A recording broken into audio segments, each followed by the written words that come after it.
Assalamualaikum warahmatullahi wabarakatuh. Selamat pagi semuanya kawan-kawan. Berjumpa kembali. Sekian lama kita mengurung di rumah. Saya doakan kita semua selalu dalam lindungan Tuhan Yang Maha Esa serta senantiasa sukses dalam menjalankan aktivitas sehari-hari. Amin.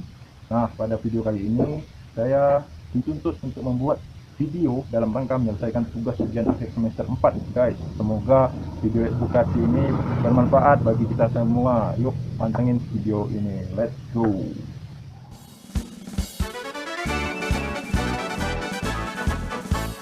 Dengan semangat yang menggelora, bertekad untuk membangun bangsa. Selama hayat dikandung badan, menuntut ilmu tiada henti. Kepulauan Riau yang tercinta, kebanggaan kita semuanya. Masyhur namanya di seluruh negeri, umrah Makkah berdiri di sana.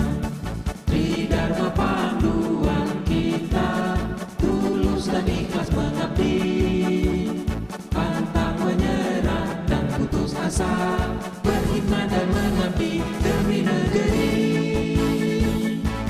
berbakti untuk bangsa tercinta, tulus ikhlas jujur dan setia, raih hari depan penuh harapan untuk hidup di masa depan.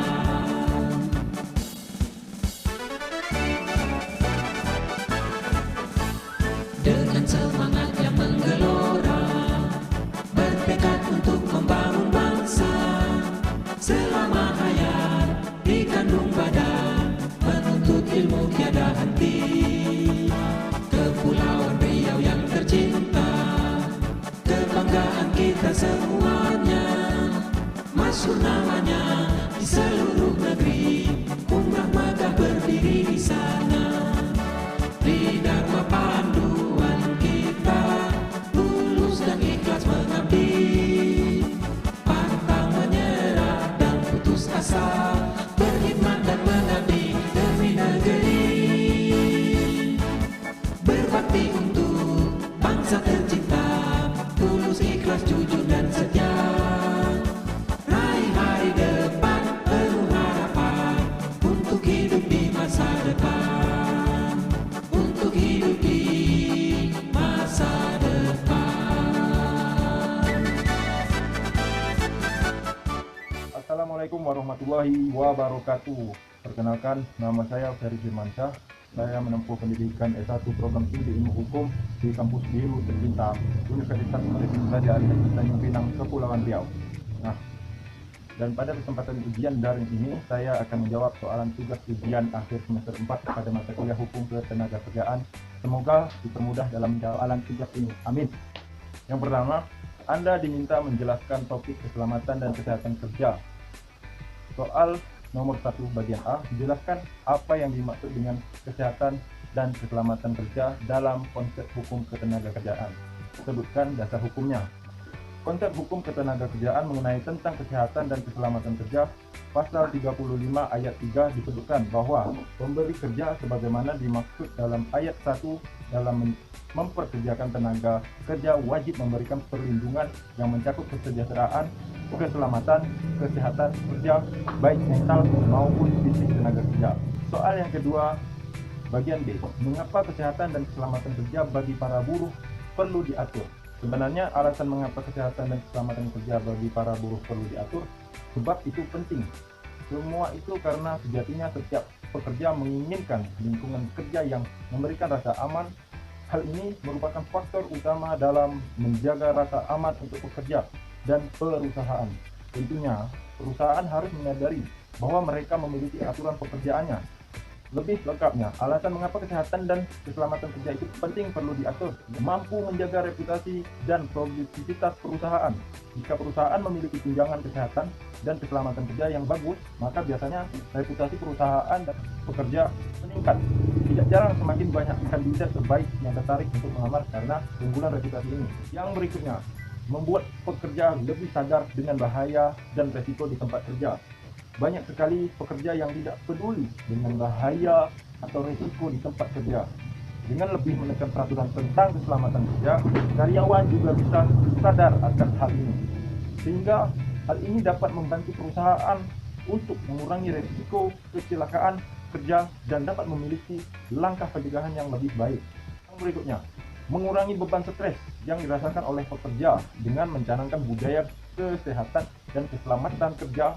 Perusahaan juga harus menuntut karyawan kerja untuk menjaga kesehatan dan mentalnya. Dengan demikian, jam kerja sudah diatur dan jadwal lembur tidak menyiksa karyawan. Sebab kerja terlalu panjang, lembur sangat banyak dan cenderung tidak jelas akan rawan membuat karyawan menjadi stres. Akibat stres ini dapat menimbulkan beragam penyakit fisik maupun mental. Yang berikutnya, meningkatkan performa karyawan. Rasa nyaman ini ternyata mampu membuat karyawan bekerja lebih giat dan disiplin, sehingga produktivitas pekerja dan performa mereka otomatis juga akan meningkat seiring dengan hal-hal tersebut. Yang berikutnya, menurunkan angka kerugian perusahaan. Dengan adanya tunjangan dan pengetahuan mengenai kesehatan dan keselamatan kerja, kecelakaan menjadi lebih mungkin dihindari dan dicegah. Oleh karena itu, perusahaan dapat menurunkan angka kerugian akibat karyawan yang tidak masuk karena sakit atau tidak masuk karena kecelakaan kerja. Hal ini tentunya tidak hanya menguntungkan bagi karyawan, tetapi juga perusahaan. Yang berikutnya, meningkatkan loyalitas karyawan.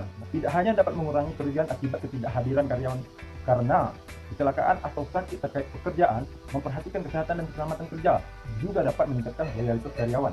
Pasalnya, dengan menekan kesehatan dan keselamatan kerja, perusahaan dapat menunjukkan bahwa perusahaan itu peduli dengan kesehatan, keselamatan, dan kesehatan karyawan. Yang berikutnya, menarik potensi bisnis di masa depan. Perusahaan lain maupun lembaga pemerintah tentu akan tertarik dan lebih percaya untuk bekerja sama dengan pihak perusahaan yang menunjukkan sistem manajemen yang efektif termasuk dalam hal kesehatan dan keselamatan kerja karyawannya. Soal yang nomor 1 bagian C. Apa konsekuensi hukum apabila pengusaha tidak memberikan perlindungan keselamatan dan kesehatan kerja terhadap pekerja? Menurut Undang-Undang Nomor 1 Tahun 1970 tentang keselamatan dan kesehatan kerja, menetapkan bagi yang melanggar ketentuan keselamatan dan kesehatan kerja dapat diancam pidana dengan hukuman kurungan selama 3 bulan dan denda selisihnya itu Rp100.000. Rupiah 3 bulan dikit ya. Namun, undang-undang ini memang terlalu ringan karena sifatnya preventif. Sudah tidak sesuai dengan perekonomian saat ini yang berkembang pesat.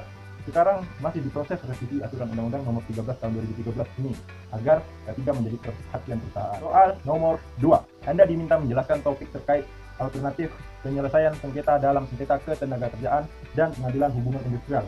Soal nomor 2 bagian A, apa yang dimaksud dengan perselisihan hubungan industrial? Perselisihan hubungan industrial ini adalah perbedaan pendapat yang mengakibatkan pertentangan antara perusahaan atau gabungan pengusaha dengan pekerja buruh atau serikat buruh karena adanya perselisihan mengenai hak, perselisihan kepentingan, perselisihan pemutusan hubungan kerja, dan perselisihan antar pekerja ataupun buruh dalam satu perusahaan.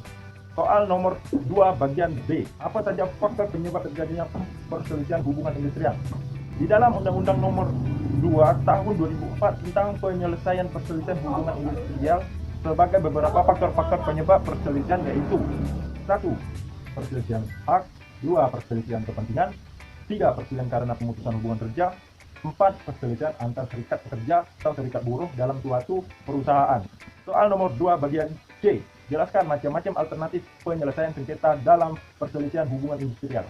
Penyelesaian perselisihan dapat dilakukan melalui lembaga yang berwenang, yakni lembaga bipartit, merupakan penyelesaian perselisihan yang dilakukan antara pihak-pihak yang berselisih secara musyawarah mufakat tanpa ikut campur pihak lain yang disebut dengan negosiasi dua arah, yaitu pihak pekerja dengan pihak buruh, pengusaha dengan serikat pekerja atau serikat pekerja dengan serikat pekerja. Apabila tidak bisa diselesaikan melalui lembaga bipartit, maka dapat mengajukan penyelesaian melalui lembaga mediasi. Yang berikutnya, lembaga mediasi. Lembaga mediasi itu merupakan penyelesaian perselisihan masalah dengan bantuan pihak ketiga, yaitu mediator, yakni pegawai instansi pemerintah yang bertanggung jawab di bidang ketenaga kerjaan. Ya, artinya contoh pengadilan negeri, ya begitulah.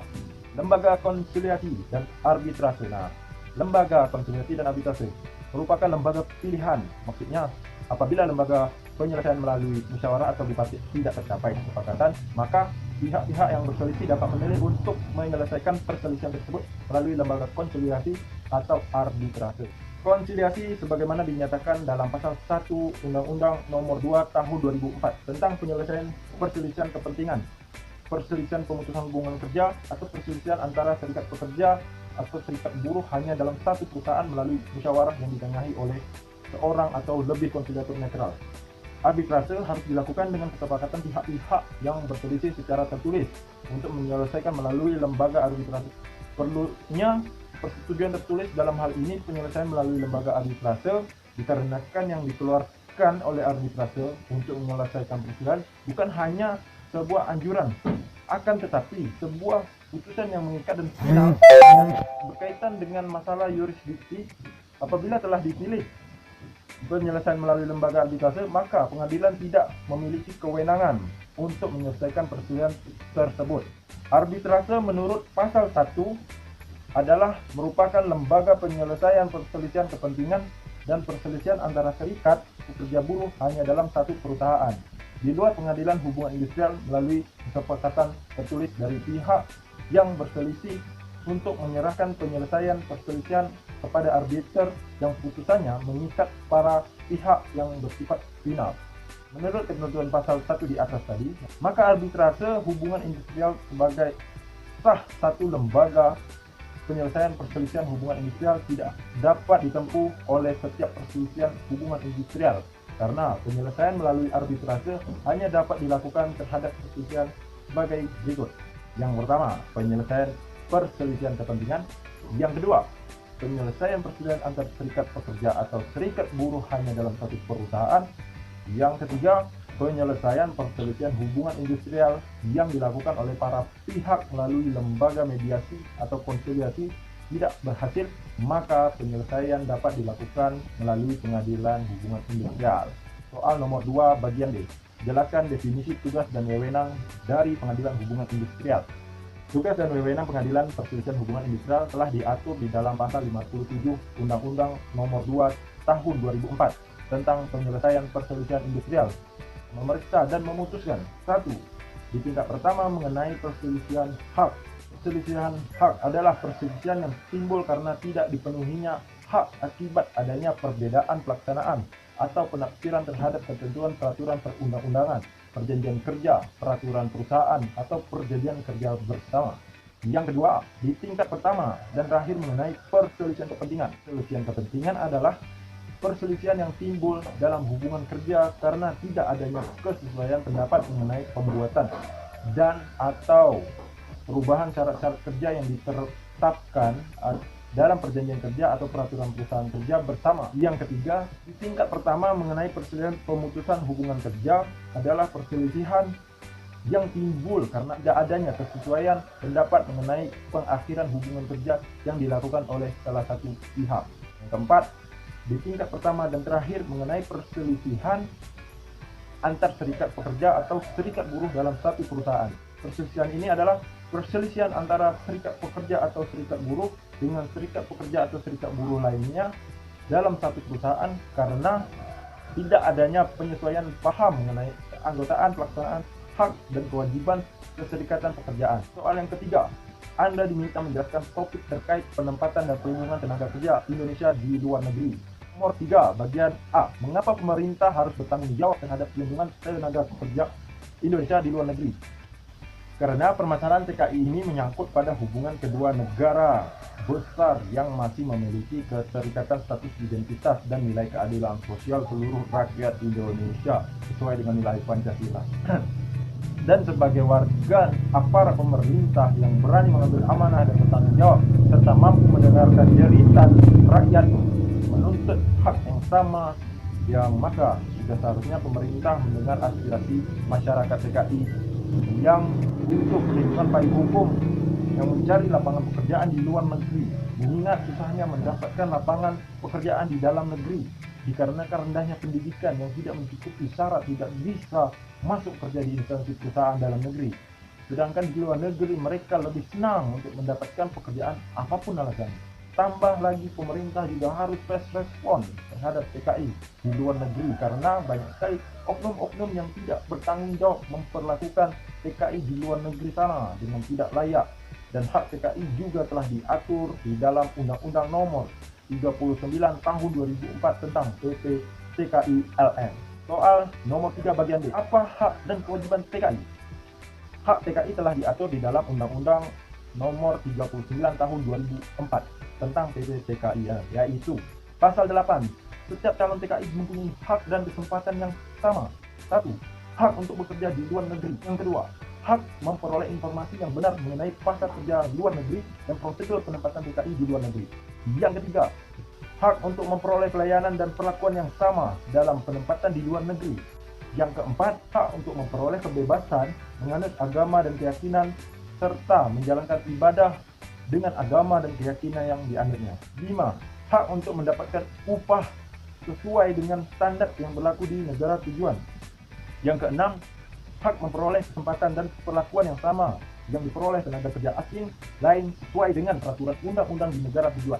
Yang ketujuh, hak untuk memperoleh jaminan hukum sesuai dengan peraturan perundang-undangan atas tindakan yang dapat merendahkan harkat dan martabat serta pelanggaran atas hak-hak yang telah ditetapkan sesuai dengan peraturan perundang-undangan selama penempatan di luar negeri. Yang ke-8, hak untuk memperoleh jaminan perlindungan keselamatan dan keamanan saat kepulangan ke tempat asal. Yang ke-9, dan hak untuk memperoleh naskah perjanjian kerja yang asli. Adapun kewajiban-kewajiban para TKI ini tercantum dalam pasal 9. Yang pertama, mentaati peraturan perundang-undangan baik di dalam negeri maupun di luar negeri. Yang kedua, mentaati pelaksanaan pekerjaan sesuai dengan perjanjian kerja.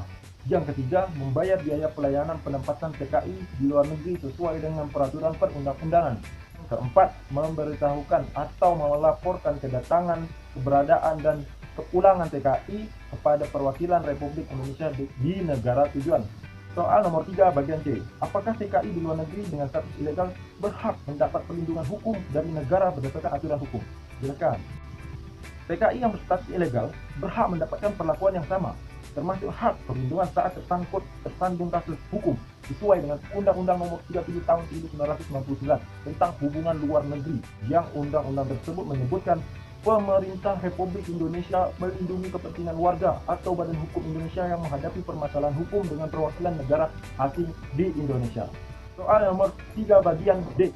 Jelaskan perbedaan pekerja migran dan bukan pekerjaan migran. Pekerja migran adalah setiap orang warga negara Indonesia yang akan datang atau sedang telah melakukan pekerjaan dengan menerima upah di luar wilayah Republik Indonesia sebagaimana telah diatur di dalam Undang-Undang Nomor 18 Tahun 2017 tentang perlindungan pekerja migran Indonesia.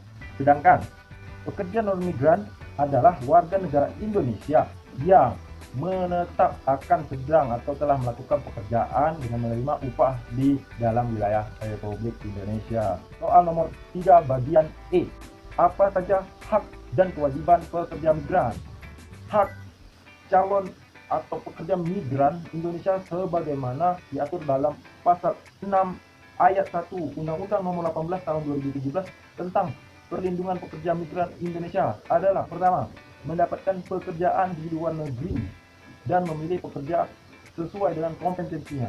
Yang kedua, memperoleh akses peningkatan kapasitas diri melalui pendidikan dan pelatihan kerja. Yang ketiga, memperoleh informasi yang benar mengenai pasar kerja, tata cara penempatan, dan kondisi kerja di luar negeri. Yang keempat, memperoleh pelayanan yang profesional dan manusiawi serta perlakuan tanpa diskriminasi pada saat sebelum bekerja, selama bekerja, dan setelah bekerja. Yang kelima, menjalankan ibadah sesuai dengan agama dan keyakinan yang dianut. Yang keenam, memperoleh upah sesuai dengan standar upah yang berlaku di negara tujuan penempatan dan atau kesepakatan kedua negara dan atau perjanjian kerja. Yang ketujuh, memperoleh perlindungan dan bantuan hukum atas tindakan yang dapat merendahkan harkat martabat sesuai dengan ketentuan peraturan perundang-undangan di Indonesia dan di negara tujuan penempatan. Yang ke-8, memperoleh akses komunikasi.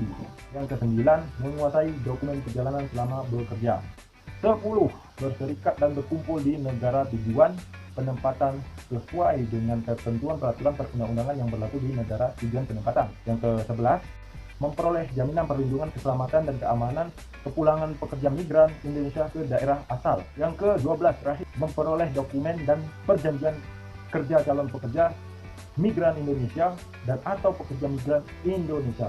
Adapun kewajiban pekerja migran yang diatur di dalam ketentuan pasal 6 ayat 2 Undang-Undang Nomor 18 Tahun 2017 tentang perlindungan pekerja migran Indonesia, yaitu yang pertama, mentaati peraturan perundang-undangan baik di dalam negeri maupun di negara tujuan penempatan. Yang kedua, menghormati adat istiadat atau kebiasaan yang berlaku di negara tujuan penempatan. Yang ketiga, mentaati dan melaksanakan pekerjaan sesuai dengan perjanjian kerja. Yang keempat, melaporkan kedatangan, keberadaan, dan kepulangan pekerja migran Indonesia di negara tujuan penempatan. Nomor 4, Anda diminta menjelaskan topik terkait pemutusan hubungan kerja. Soal nomor 4 bagian A. Apa syarat-syarat yang membenarkan pemutusan hubungan kerja antara pengusaha dan pekerja dalam hukum ketenagakerjaan? Menurut pasal 61 Undang-Undang Nomor 13 Tahun 2003 mengenai tenaga kerja, perjanjian kerja dapat berakhir apabila 1. Pekerja meninggal dunia. Yang kedua, jangka waktu kontrak kerja telah berakhir.